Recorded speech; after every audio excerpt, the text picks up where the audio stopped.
Ya estamos de vuelta con la entrevista del domingo de Portavoz Noticias. Hoy nos acompaña el vicepresidente del Colegio Médico, lo tenemos ahí en pantalla, el doctor Patricio Mesa. Gracias nuevamente por conversar con las regiones de Chile.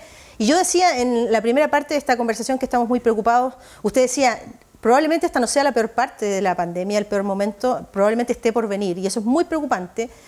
A mí me gustaría dar un ejemplo concreto. Si en cualquier lugar de Chile en los próximos días hubiese un accidente gravísimo, ojalá no ocurra, por ejemplo, un bus de pasajeros con muchísimos heridos graves, ¿a dónde irían a parar? Pregunto. Si hoy día las UTI de los hospitales de nuestro país están repletas, no solo con enfermos de COVID-19, también con otras patologías.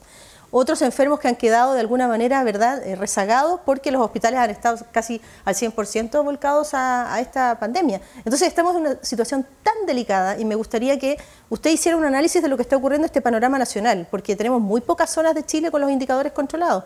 La mayoría se ha disparado. Eso es totalmente real y muy preocupante. En los informes de los últimos días, el índice de ocupación de camas críticas está siempre sobre el 95, el 96%, y varias regiones tienen un índice de ocupación de camas críticas sobre el 100%. Justamente el viernes pasado, en la región de O'Higgins, en Rancagua, había un tremendo problema porque no había dónde poder ubicar un paciente más grave que requería una unidad de pacientes críticos. Esa situación se está repitiendo a lo largo del país y es una situación que nos tiene tremendamente preocupados, porque no solamente hay que tener disponibilidad de camas, sino que lo importante es tener disponibilidad de esas camas en el momento más oportuno, cuando realmente es en el momento mismo en el cual esto se necesita. Y eso hoy estamos muy preocupados y eso es lo que nos transmiten nuestros colegas de distintas regiones del país, donde en los últimos días, en las últimas semanas, han tenido que trasladar a otras regiones un importante número de pacientes graves, puesto que la capacidad de pacientes críticos de sus respectivas regiones no dan abasto para el manejo de la gran cantidad de pacientes que se han infectado. Y si a eso le sumamos, que es una de nuestras preocupaciones, que aún todavía no se traduce en necesidad de aumento del número de camas requeridas para el paciente grave, de los últimos días que hemos tenido sobre 7.000 personas infectadas. Recién, en esta semana que recién comienza a estar, probablemente se va a notar la atención en los centros asistenciales para poder hospitalizar esa gran cantidad de pacientes que se complicaron luego de haberse contagiado unas 2 semanas atrás.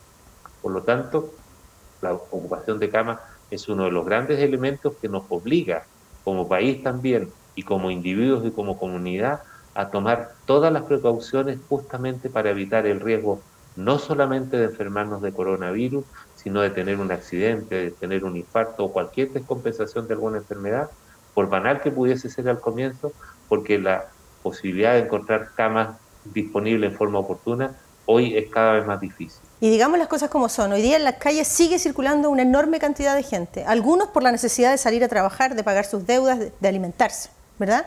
Otros porque son derechamente porfiados.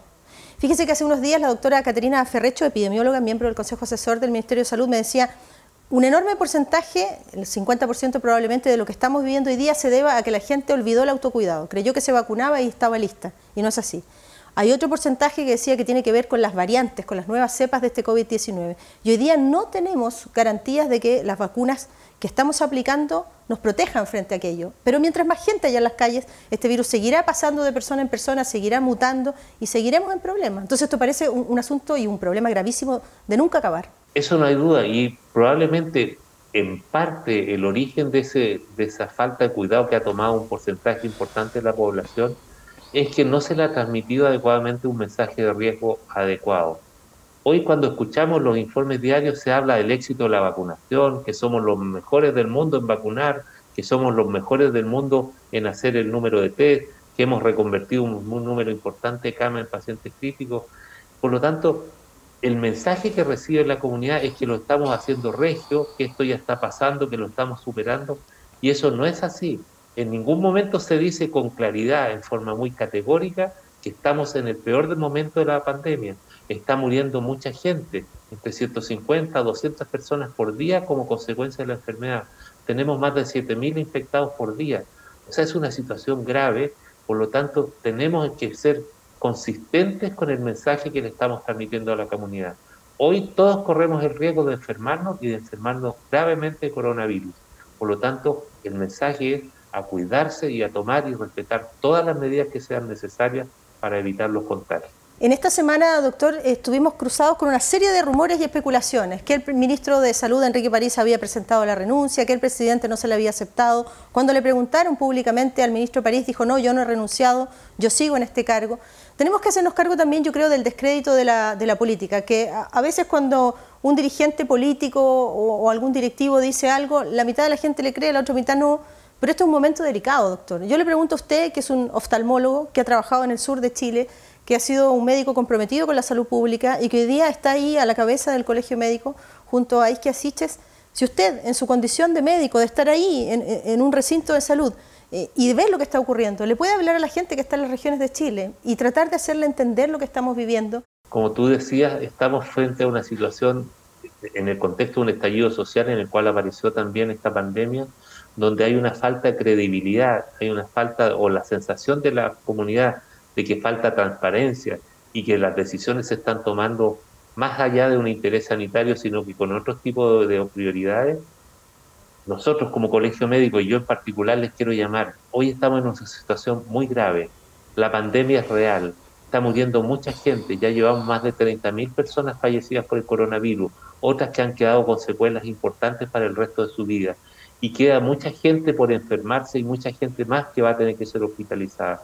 Por lo tanto, debemos cuidarnos, y yo con toda humildad y como Colegio Médico también les podemos pedir por favor que tomen todas las medidas porque lo vamos a pasar mal, especialmente en las próximas semanas.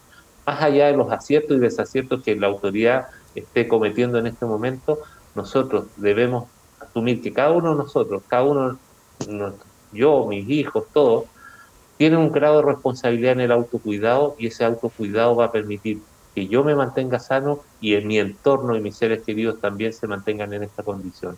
Por lo tanto, cuidémonos porque estamos en una situación muy preocupante, muy triste además, y que tiene a todo el mundo paralizado y en particular a nuestro país.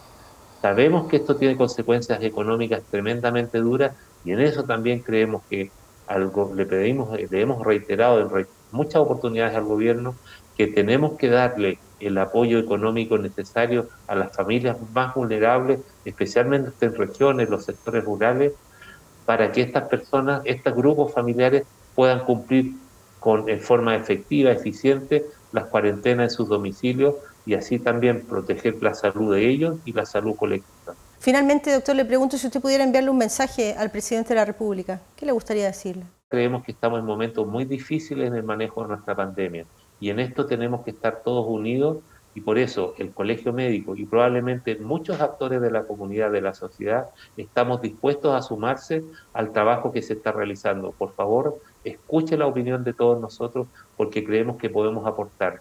Y en ese sentido siempre lo hemos dicho, es más difícil que nos equivoquemos si más personas estamos colaborando en la toma de decisiones. Y si en esas condiciones nos equivocamos, probablemente la tolerancia a ese error va a ser mucho mayor. Por lo tanto, señor presidente, estamos a su disposición, lo insistimos, y por favor, haga todos los esfuerzos para considerar la opinión de todos nosotros, de los expertos en manejo de pandemia, de la comunidad, porque esto vamos a salir adelante en la medida que trabajemos todos en conjunto. Doctor Patricio Mesa, vicepresidente del Colegio Médico, muchísimas gracias por esta conversación. Le mandamos un abrazo. Muchas gracias, Scarlett, muchas gracias a todos y que tengan un muy buen domingo. Muchas gracias. A ustedes también. Muchísimas gracias por acompañarnos. Nos despedimos. Hasta pronto. Arcatel, Asociación Regional de Canales de Televisión de Señal Abierta de Chile, presentó Portavoz Noticias Accesible.